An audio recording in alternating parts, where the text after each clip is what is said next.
이솝우화의 개미와 배짱이에 대한 이야기가 나옵니다. 개미는 하루하루를 힘들긴 해도 기쁨으로 살았고 배짱이는 재미로 살았습니다. 그래서 배짱이는 늘 재미난 일이 없을까를 생각하며 재미있는 일을 찾았습니다. 재미가 있는 것을 해야만 즐겁고 행복할 것이라 생각했기 때문입니다. 그러다가 겨울이 닥치면서 그 둘의 삶의 형편은 환희하게 달랐습니다. 이런 말이 있습니다.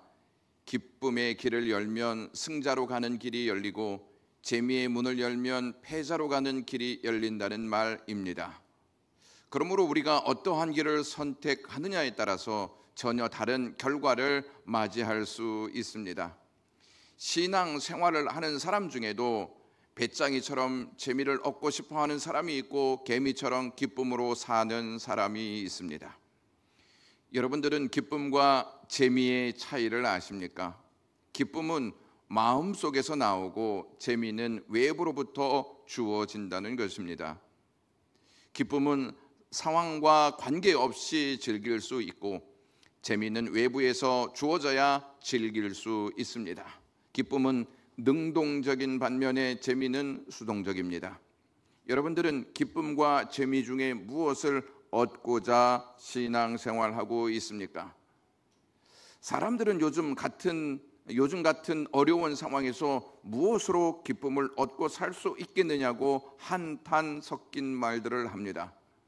여러분들은 요즘 같은 어려운 상황에서 무엇으로 기쁨을 얻으려고 하십니까? 기쁨은 마음에서 나오는 것이라 했는데 여러분 마음을 기쁨으로 젖게 하는 것이 무엇입니까? 오늘 본문 말씀은 바울이 데살로니가 교회 성도들에게 보낸 서신입니다. 데살로니가 교회는 바울이 세운 교회였습니다. 바울은 사도행전 16장 7절에 아시아를 떠나 마게도냐로 가라 하는 성령의 지시를 받고 빌립보로 갑니다. 빌립보에서 복음을 전하다가 점치는 여자를 만나는데 그를 주장하는 악한 영을 바울이 내쫓습니다. 그러자 그 여자의 주인이 수익의 소망이 끊어지자 바울과 신라를 고소합니다. 고소를 당한 바울과 신라는 감옥에 들어가게 되고 그들은 그곳에서 하나님을 찬미하다가 하나님의 능력으로 감옥의 문이 열리는 기적을 체험하게 됩니다. 하나님의 능력으로 바울과 신라가 데살로니가로 건너가 복음을 전하자 경건한 헬라인의 큰 무리와 적지 않은 귀부인들도 권함을 받고 바울과 신라를 따라갑니다. 그렇게 해서 데살로니가 교회가 탄생되어진 것입니다. 바울은 데살로니가의 교회를 세운 후에 그곳에 오래 머물러 있지 못하고 유대인들의 박해로 추방돼 서쪽 90km 지역의 베레아와 아덴을 거쳐 고린도에까지 이르게 됩니다. 어떤 학자들은 바울이 데살로니가에 3주 동안 머물렀다, 어떤 학자들은 6개월 정도 머물렀다고 주장하기도 합니다. 어쨌든 바울은 데살로니가에 오래 머물러 있지 못했습니다.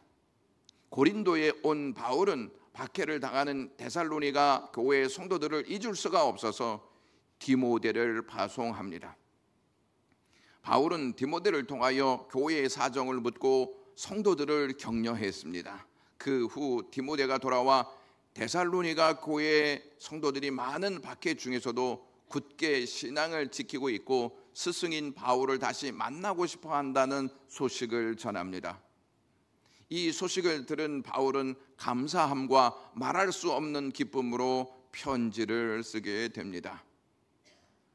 바울은 데살로니가 교회를 7절에서 이렇게 평가합니다. 그러므로 너희가 마게도냐와 아가야에 있는 모든 믿는 자의 본이 되었느니라. 바울이 언급한 마게도냐는 지금의 유럽 지역으로 수도는 데살로니가였습니다. 아가야는 고린도와 아덴에 속한 도시로 수도는 고린도였습니다. 이 지역에 있는 모든 믿는 자의 본이 된 교회가 데살로니가 교회라고 바울이 말합니다. 본이 된다는 것은 모범적인 삶을 살았다는 의미입니다.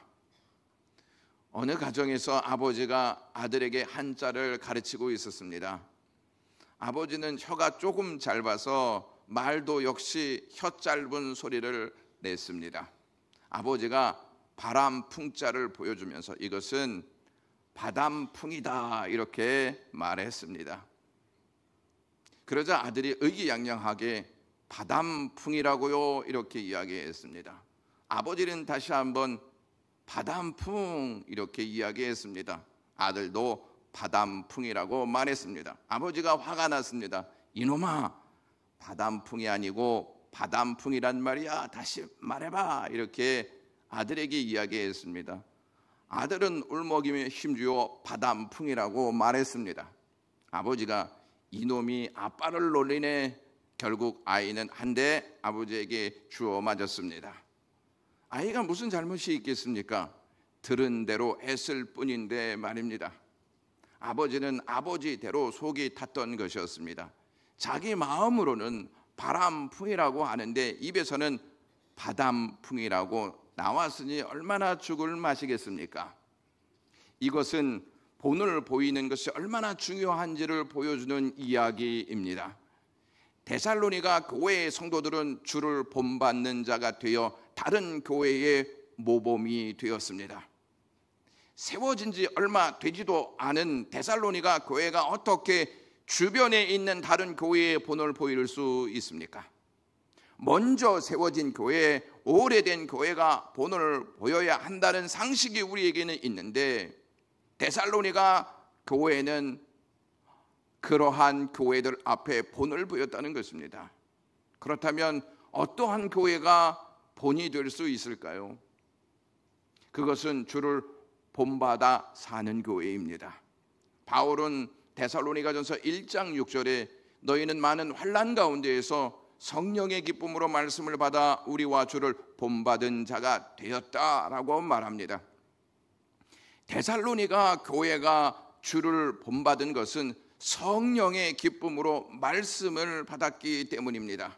이에 대해 바울이 데살로니가전서 2장 13절에서 이렇게 설명합니다.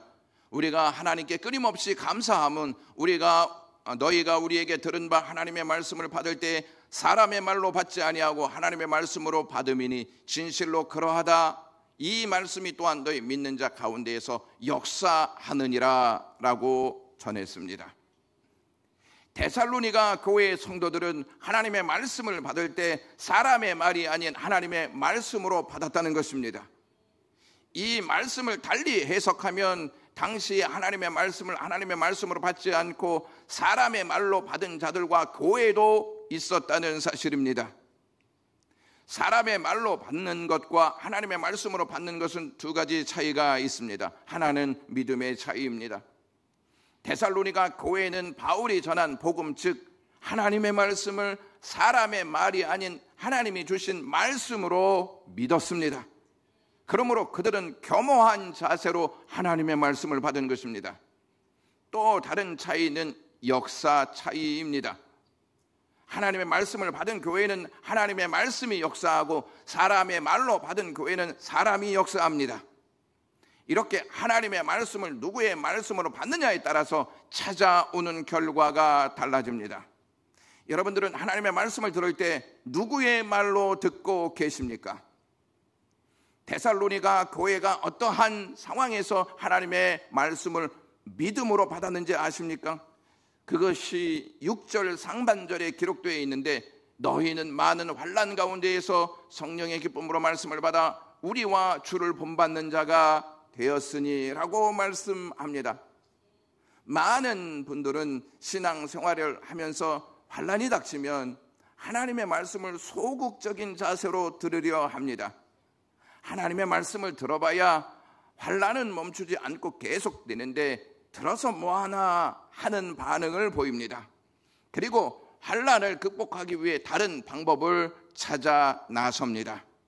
그러나 데살로니가 교회의 성도들은 많은 환난 가운데에서도 성령이 주시는 기쁨으로 하나님의 말씀을 사람의 말이 아닌 하나님의 말씀으로 받아 주를 본받는 자가 되었습니다. 데살로니가 교회의 성도들이 하나님의 말씀을 하나님의 말씀으로 받을 수 있었던 것은 그들에게 본을 보였던 바울이 있었기 때문이었습니다. 바울은 자신이 어떠한 자세로 그들에게 복음을 전해 주었는지 데살로니가전서 1장 5절에 이렇게 밝히고 있습니다. 다 같이 읽겠습니다. 우리 복음이 너희에게 말로만 이른 것이 아니라 또한 능력과 성령과 확신으로 된 것임이라. 바울은 그들에게 하나님의 말씀, 즉 복음을 전할 때 단순히 지식적인 차원이나 자신의 말이 아니라 하나님의 능력과 성령과 큰 확신으로 전했다고 밝히고 있습니다. 여러분들에게 복된 소식인 복음은 과연 무엇입니까? 그리스도를 믿는 모든 자들의 복된 소식은 말씀으로 이 땅에 오신 그리스도여야만 하는 줄로 믿습니다. 그리스도가 우리를 위해 십자가에 달리심으로 우리의 모든 죄를 사해 주시는 은총을 베푸셨습니다. 우리는 그 은혜로 하나님의 자녀가 되어 하나님 앞에 설 수 있는 자격을 얻게 되었습니다. 우리를 위해 십자가에 달리신 주님은 죽으심으로 끝나지 아니하시고 다시 살아나셔서 우리에게 영원한 생명을 주셨습니다. 예수 그리스도로 우리는 사랑을 입어 하나님을 믿게 되었고 그 믿음으로 소망을 얻는 은총을 받게 되었습니다. 복음이 우리에게 복된 소식이 되는 것은 복음이 하나님의 능력이 되기 때문입니다. 그런데 이 복된 소식을 우리의 이성으로는 다 깨달을 수가 없습니다. 성령께서 우리 안에 들어오셔서 복음을 깨닫게 해 주셔야 복음이 하나님의 능력임을 알게 되고 그 능력으로 우리가 죄에서 구원받아 하나님의 은총을 입은 자가 되었음을 믿게 되는 것입니다. 그것을 깨닫게 될 때 우리 안에서 기쁨이 충만하게 일어납니다. 그 전까지는 복음이 능력이 아닌 지식으로 기쁨이 아닌 개념으로만 가지고 있습니다. 데살로니가 교회의 성도들은 성령이 주시는 기쁨으로 복음을 받았고 복음 안에서 흘러나오는 하나님의 능력을 경험하고 주님을 본받는 교회가 되었습니다. 따라서 말씀을 전하는 자나 듣는 자 모두 한결같이 성령께서 주시는 기쁨으로 하나님의 말씀을 하나님이 주신 말씀으로 받고 그 말씀을 통하여 하나님의 능력이 나타난다는 확신이 있어야 할 줄로 믿습니다. 성령께서 주시는 기쁨으로 하나님의 말씀을 받는 자들은 상황의 영향을 받기보다 오히려 상황을 극복하는 능력을 얻게 됩니다. 많은 환난 가운데에서 성령의 기쁨으로 말씀을 받은 교회는 바울과 주를 본받아 살아갑니다. 바울이 고린도 교회 성도들에게 고백한 내용이 고린도후서 7장 4절에 기록되어 있습니다. 다 같이 읽겠습니다. 내가 우리의 모든 환난 가운데에서도 위로가 가득하고 기쁨이 넘치는 도다. 여기서 바울은 어떠한 특정한 환난이라고 말하지 않고 모든 환난이라고 말하고 있습니다. 어떻게 모든 환난 가운데에서도 그것에 영향을 받지 않고 위로가 가득하고 기쁨이 넘치는 삶을 살 수 있겠습니까? 그는 우리와 전혀 다른 사람이기 때문입니까? 바울은 자신이 당한 환난이 어떠한 것인지 6장에서 언급합니다. 나는 자원하에서 하나님의 일꾼이 되었다. 나는 하나님의 일꾼이 되어서 열심을 냈다. 그런데 5절에 보시면 매맞음이 있었다. 갇힘이 있었다. 주위에서 난동이 일어났다. 수고로움과 자지 못함이 있었다. 먹지 못함이 있었다고 고백합니다. 우리는 한 가지 고난이 와도 감당하고 견디기 힘든데 어떻게 바울은 그 많은 환난 가운데에서도 위로와 기쁨을 얻으며 사역할 수가 있었겠습니까? 그것에 대해서 바울이 밝힌 바는 성령의 감화와 진리의 말씀과 하나님의 능력이 자신에게 있었기 때문이라고 고린도 후서 6장 6절에서부터 7절은 말씀하고 있습니다. 바울은 모든 환난 가운데에서도 성령의 감화와 진리의 말씀 그리고 하나님의 능력을 통해 위로를 받고 기쁨을 얻었습니다. 이러한 역사가 영광의 모든 가족들에게도 동일하게 나타나기를 축원합니다. 제가 중학교 때 학생부 여름 수련회를 참석하여서 하나님의 말씀을 듣고 기도를 하였습니다. 그때 성령의 역사를 경험하게 되었습니다. 성령의 역사를 경험하자 저는 세상 어디서도 맛보지 못했던 기쁨으로 충만하게 되었습니다. 지금까지 성령을 통해 얻게 된 기쁨은 세상이 주는 재미와는 비교도 할 수 없고 형용할 수 없는 기쁨이었음을 여러분들에게 고백합니다. 그 후에 저는 말씀을 전하는 목회자가 되겠다 하는 결심을 하고 신학을 공부하여 목회자의 과정을 밟았습니다. 저는 다른 것보다 하나님의 말씀을 잘 전하는 목회자가 되고 싶었습니다. 그리고 미국으로 건너가 풀러 신학대학원에서 공부를 했습니다. 저는 미국으로 가면 모든 것이 다 순탄할 줄로 생각했습니다. 그러나 미국의 삶은 결코 순탄하지 않았습니다. 하나님의 은혜로 미국에 가자마자 사역지가 생겨서 사역을 시작했습니다. 저의 바람대로 나름 설교에 많은 시간을 들여 준비를 해 말씀을 전했습니다. 설교를 많이 준비해서 말씀을 전했으면 그래도 제 마음 안에서 기쁨이 막 일어나야 하지 않겠습니까? 그런데 기쁨보다는 메마름을 느끼기 시작했습니다. 시간이 좀 지나면 나아지겠지라고 생각했습니다. 하지만 시간이 지나도 그 문제는 해결되지 않고 점점 더 제 심령은 말라갔습니다. 그 문제를 해결하지 않으면 목회를 해야 하는 의미를 찾을 수가 없었습니다. 그래서 새벽 예배 시간에 하나님 앞에 나아가 이 문제를 놓고 간구하기 시작했습니다. 그러면서 하나님께서 저에게 깨닫게 해주시는 것이 있었습니다. 그것은 성령을 의지하지 않고 많은 시간을 할애해 지식적인 내용을 준비하고 전달했기 때문이라는 사실을 알게 되었습니다. 아무리 지식적인 내용을 많이 준비한다 할지라도 성령 하나님께서 역사하시지 않는다면 그것은 그저 준비한 지식을 전하는 것으로 끝나고 만다는 것입니다. 지식으로 전하는 메시지는 생명을 살리지 못하고 지식을 채우는 것에 머무르게 됩니다. 전도자 토저라는 분이 쓴 보혜사라고 하는 책에 나온 내용입니다. 무디는 나는 성령 충만을 받은 후에 그 전과 동일한 설교를 했지만 그 결과는 너무 달랐다. 왜냐하면 성령 하나님의 능력이 사람들의 마음을 관통했기 때문이다.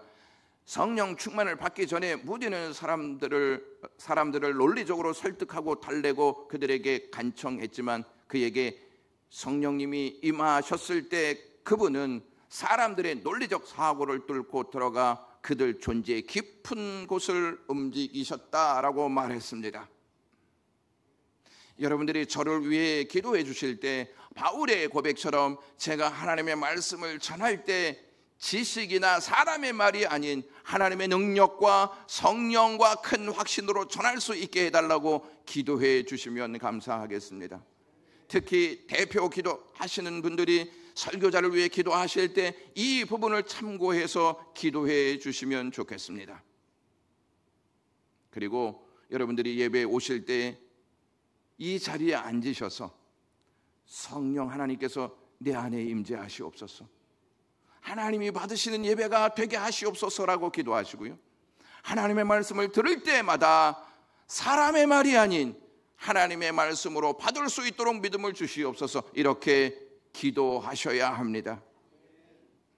하나님의 말씀을 듣는 자나 전하는 자가 하나님의 성령을 통해서 하나님 앞에 우리 자신을 열어 간구해야 합니다. 그렇게 간구해야 하는 이유는 하나님의 말씀을 들을 때 성령께서 임하게 해달라고 하는 간구를 해야 하는 이유는 하나님의 말씀인 성경의 원저자가 성령 하나님이시기 때문입니다. 하나님의 말씀인 성경은 하나님의 거룩한 사람들이 성령 하나님으로 말미암아 감동을 받아 쓴 책입니다. 베드로가 베드로후서 1장 21절에 이렇게 고백합니다. 예언은 성경은 언제든지 사람의 뜻대로 낸 것이 아니요 오직 성령의 감동하심을 받은 사람들이 하나님께 받아 말한 것임이라 라고 분명하게 전하고 있습니다. 존 메가더 목사님이 이러한 말을 했습니다. 성령의 개입이 없으시다면 성경은 단지 또 다른 한 책일 뿐이다 라고 말입니다. 그러므로 하나님의 말씀으로 받을 때 성령께서 기뻐하시고 하나님께서 살아 계시다는 사실을 알게 되고 하나님의 능력을 경험하게 될 줄로 믿습니다. 왜 사람들이 신앙생활을 하면서도 기쁨이 없고 별 감동이 없이 종교적인 틀에 갇혀 생활하는지 아십니까? 그것은 하나님의 말씀을 받을 때 하나님의 말씀이 아닌 사람의 말로 받기 때문입니다. 사람의 말로 받기 때문에 경각심을 갖지 않습니다. 그저 좋은 말로만 받는 것입니다. 우리는 교회를 다니면서 교회에 대한 비판적인 내용이 나오면 얼씨구나 좋다 하고 동조하며 말할 때가 많이 있습니다. 그런데 정작 우리 자신은 어떠한 모습으로 신앙생활하고 있는지에 대해서는 진지하게 고민하지 않는다는 것입니다. 보혜사라는 책의 저자 토조는 이렇게 말합니다.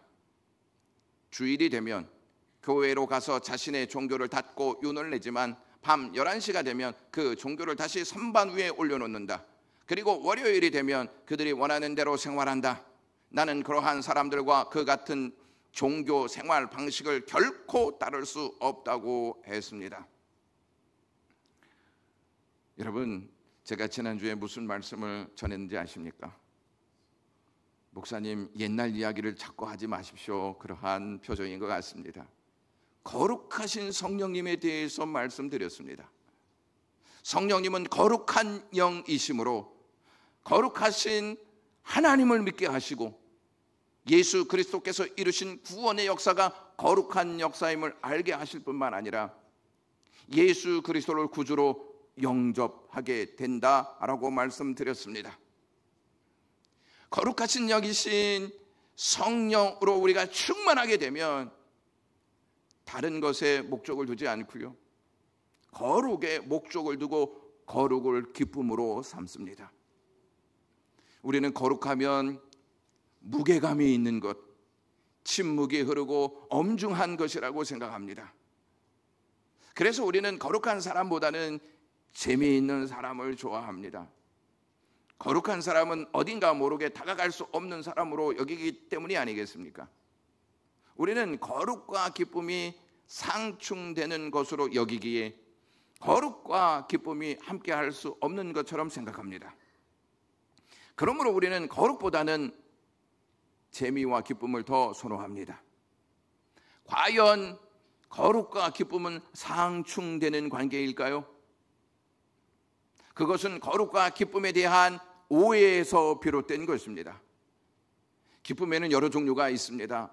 물질로부터 오는 기쁨, 쾌락이 주는 기쁨, 성취감으로부터 오는 기쁨, 인정받는 것으로부터 오는 기쁨 등이 있는데 이러한 기쁨과 비교할 수 없는 기쁨이 있습니다. 그것은 바로 거룩으로부터 오는 기쁨입니다. 거룩으로부터 오는 기쁨은 성령께서 주시는 기쁨입니다. 성령께서 우리와 함께 하시면 우리는 세상 그 어디에서도 맛볼 수 없는 기쁨을 얻고 그 기쁨으로 충만해집니다. 왜 세상은 거룩한 기쁨을 주지 못하는 것일까요? 세상은 거짓과 죄가 난무한 곳이기 때문입니다. 그러므로 세상이 주는 기쁨은 거짓된 것일 수도 있고 죄가 묻어 있을 수도 있습니다. 성령께서는 우리에게 거룩한 기쁨을 주시기를 원하십니다. 그러나 과연 교회가 성령 하나님을 간절히 사모하여 성령님을 구하고 있는지를 생각해야 합니다. 성령님을 추구하라라는 책에 나온 내용입니다. 성령님이 없어도 교회에 돌아가게 하는 일이 얼마든지 일어날 수 있다. 교회를 조직하고 지도부를 선출하고 목회자를 청빙하고 헌법을 채택하면 교회를 시작할 수 있다. 무엇이 더 필요하겠는가? 목회자 크랭크를 돌려 교회를 굴러가게 하도록 성령님이 그냥 내버려 두신다 할지라도 5년 동안 아무도 눈치채지 못할 것이다. 이것이 단지 교회만 적용되는 내용이라고 생각하십니까? 우리 각자에게도 적용되는 내용이 아니겠습니까?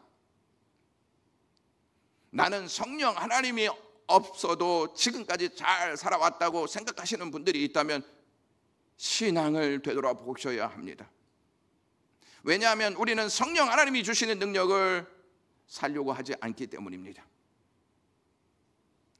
성령 하나님이 없어도 예배할 수 있고, 성령 하나님이 없어도 기도할 수 있고, 성령 하나님이 없어도 교회를 다닐 수 있고, 성령 하나님이 없어도 누릴 수 있는 것을 충분히 누릴 수 있습니다. 그렇게 살고 있다는 것이 아무런 문제가 되지 않는다고 여긴다면 누가 중심이 되어 살아가고 있는지 물어보셔야 합니다.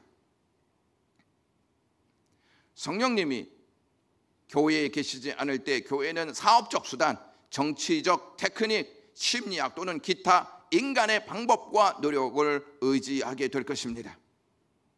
그러므로 교회 안에 성령님이 계셔야 할 필요성은 아무리 강조해도 지나치지 않습니다. 아프리카 크루족인 세미 모리스라는 청년이 있었습니다. 그는 성령님에 대한 이야기를 듣고 미국으로 갔습니다. 그가 어려움을 무릅쓰고 미국에 간 이유는 성령님에 대해 이야기를 들려줄 사람을 찾기 위해서였습니다. 그가 누군가를 만났을 때 그 사람은 뉴욕시의 이곳저곳으로 그를 데리고 다니며 이 빌딩을 보라, 저 빌딩을 보라 라고 말했습니다. 그러자 모리스는 그 사람의 말을 끊고 내가 뉴욕시에 온 것은 빌딩들을 보기 위함이 아닙니다. 당신은 성령님에 대해서 무엇을 알고 있습니까? 라고 물었습니다. 세미 모리스는 테일러 대학교로 가서 그곳 사람들에게 이렇게 말했습니다. 내가 알기에 당신들은 성령님을 믿고 있는 줄 압니다. 나는 그분에 대해 더 많이 알고 싶습니다. 혹시 어떤 학생도 원하지 않는 지붕 가장자리 아래 다락방이 하나 있다면 내가 거기에 머물도록 허락해 주십시오. 거기서 성령님과 은밀한 교제를 하고 싶습니다 라고 말했습니다. 우리는 세미 모리스와 같은 성령을 열망하고 있습니까? 우리가 성령을 열망하지 않는다면 무엇을 열망하고 있고 신앙생활을 하면서 과연 무엇을 알려고 하고 있으며 무엇을 알고 싶어 하는지를 물으셔야 합니다. 우리는 신앙생활을 하면서 어떠한 본을 보이고 있습니까? 예수 그리스도는 사역을 하면서 무엇으로 기뻐하셨는지 아십니까? 예수 그리스도가 성령에 이끌려 광야로 나가셔서 마귀에게 시험을 받으셨습니다. 말씀으로 이기셨습니다. 성령의 인도하심에 따라 예수님은 사역하셨고 말씀을 전하셨습니다. 그리고 주님은 성령으로 기뻐하셨습니다. 누가복음 10장 21절에 그때에 예수께서 성령으로 기뻐하시며 라고 말씀합니다. 예수 그리스도는 성령으로 거룩한 기쁨 가운데 공생애를 사셨습니다. 그렇다면 우리는 무엇으로 기뻐해야 하겠습니까? 예수를 믿는다는 우리는 과연 무엇으로 기쁨을 삼아야 하겠습니까? 초대교회에는 환란이 없었던 적이 없었습니다. 환란이 끊임없이 찾아와 그들을 위협하고 죽이기까지 했습니다. 하지만 그들은 복음 전하는 것을 멈추지 않았습니다. 사도행전 12장은 교회의 순환을 겪는 내용이 나옵니다. 헤롯 왕이 손을 들어 교회 중에 몇 사람을 해하려는 계획을 세우고 야고보 사도를 처형합니다. 교회의 기둥과도 같은 야고보가 순교하게 되고 베드로 사도도 붙잡혀서 죽음의 위기를 처하게 됩니다. 이러한 위기의 순간에 하나님께서 개입하셔서 베드로 사도를 기적적으로 오게 해서 구원해 내십니다. 베드로 사도마저 죽음을 당하면 복음이 세계 만방으로 퍼져 나가게 하시려는 하나님의 계획에 차질이 있기 때문입니다. 그리고 하나님의 이 계획을 방해하는 헤롯 왕을 비참하게 죽게 하심으로 사탄의 사조를 받은 세상이 아무리 방해하려 하려고 해도 하나님께서 예수 그리스도를 통하여 하나님의 백성을 구원하시는 일은 오히려 더 흥왕하였다고, 더 멀리 퍼져나갔다고 사도행전 12장 24절은 말씀하고 있습니다. 하나님의 말씀이 흥왕하여 더하다고 하는 것은 복음 전파로 인하여 많은 나라의 교회가 세워지고 성장하였다는 말씀입니다. 그러나 무조건 많은 나라의 교회가 세워지는 것이 교회마다 양쪽으로 성장하는 것이 바람직한 것인가 라고 하는 물음에는 아니요 라고 대답하고 싶습니다. 하나님의 말씀이 정확하게 선포되어 바른 믿음을 가진 교회와 성도들이 널리 퍼져나가는 것, 그것을 하나님의 말씀이 흥왕하였다라고 하는 의미를 갖는 내용입니다. 초대교회는 환난이 없었던 적이 없지만 기쁨이 없었던 적도 없습니다. 성령으로 충만했기 때문입니다. 교회가 성령으로 잉태되었기 때문에 성령으로 충만하지 않으면 교회는 기쁨으로 충만할 수가 없습니다. 또한 초대교회는 성령이 주시는 기쁨을 다른 곳이 아닌 하나님의 말씀을 통해서 얻었습니다. 사도행전 10장을 보시면 백부장 고넬료가 성령의 역사를 경험하는 사건이 나옵니다. 고넬료는 이탈리아 부대 백부장으로 가이사라에 살던 사람이었습니다. 그가 어떻게 하나님을 알게 되었는지 알 수는 없지만 그는 하나님을 믿고 많은 사람들에게 구제하였으며 기도하는 일에 아름다운 모습을 보였습니다. 그런 그에게 하나님은 천사를 보내어 베드로를 정하라 이렇게 말씀하십니다. 그리고 베드로에게도 환상을 보여주시면서 성령께서 두 사람이 너에게 올 터인데 그가 오면 의심하지 말고 그를 따라가라 이렇게 말씀하십니다. 성령께서 지시하시자 베드로는 고넬료 집에 가서 하나님의 말씀을 전하는데 이러한 말씀을 전합니다. 사도행전 10장 44절에 보시면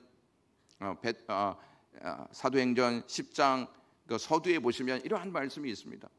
만유의 주가 되신 예수 그리스도가 화평을 우리에게 주셨다, 복음을 우리에게 주셨다, 이 말씀을 아주 자세하게 설명합니다. 그러자 어떠한 일이 일어났는지 사도행전 10장 44절에 이렇게 말씀합니다. 다 같이 읽겠습니다. 베드로가 이 말을 할 때 성령이 말씀을 듣는 모든 사람에게 내려오시니 베드로와 함께 온 할례 받은 신자들이 이방인들에게도 성령 부어 주심으로 말미암아 놀라니, 그들은 하나님의 말씀을 들을 때 하나님의 말씀을 베드로의 말로 듣지 않고 하나님의 말씀으로 들었습니다. 그러자 성령께서 그들에게 임하셨습니다. 그들은 성령이 임하는 그 사건을 통해서 그동안 경험하지 못하였던 하나님의 능력을 경험하게 되었습니다. 그리고 그들은 예수 그리스도의 이름으로 세례를 받았습니다. 성령 하나님은 우리에게 거룩한 기쁨을 주고 싶어 하십니다. 그러나 그 기쁨은 말씀을 통해서 주어진다는 사실을 명심하셔야 합니다. 성령 하나님은 말씀과 함께 역사하시면서 거룩한 기쁨을 우리에게 주십니다. 거룩한 기쁨을 얻게 되면 우리는 이 세상이 우리를 위협한다 할지라도 담대하게 살아갈 뿐만 아니라 어떠한 상황에서도 그 기쁨으로 환난을 극복해 낼 수 있습니다. 그리스도를 믿는다는 이유로 로마의 박해를 받았던 많은 그리스도인들이 원형 경기장에서 짐승의 밥이 되어 찢겨 죽었습니다.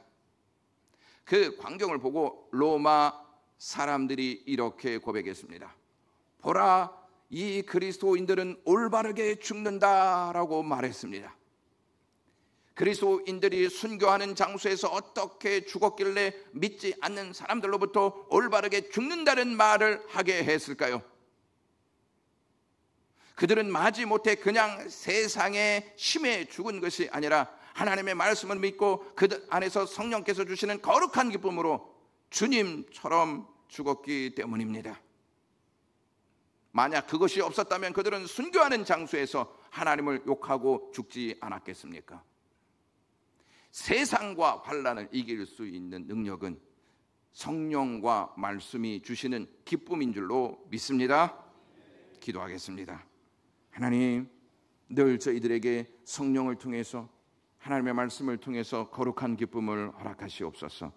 예수님의 이름으로 기도드리옵나이다.